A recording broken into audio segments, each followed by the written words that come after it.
Last time po na kapanayam namin dito si Congressman Gervil Luistro at sabi niya nga ngayon na yung huling dalawang articles na sinasabing pinakamahalaga at pinakamaraming dokumento ang tatalakayin o pagdidiskusyonan. Sa inyong karanasan po bilang abogado, no, gaano po ang epekto ng mga heavy document dito sa pre-trial conference sa pag-usad nito, itong hamon nitong pagtalakay ng mga dokumento at usapin?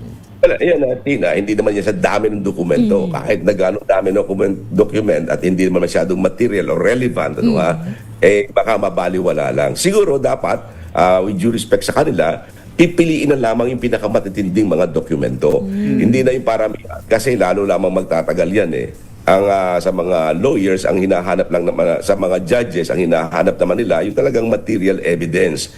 Yung talagang immediately will point to the guilt of the accused. Yung bang kapag kainihain mo ay walang kaduda-duda na talagang may pagkakasala yung akusado. Pero kung halimbawa napakadami mong dokumento pagkatapos kung saan pumupunta ang issue, ay baka lalong maguluhan ang taong bayan. Kailangan maging maingat sa paghahain ng mga ebidensya kasi dapat tandaan ng prosecution na it should rely on the strength of its own evidence and not on the weakness of the evidence of the defense.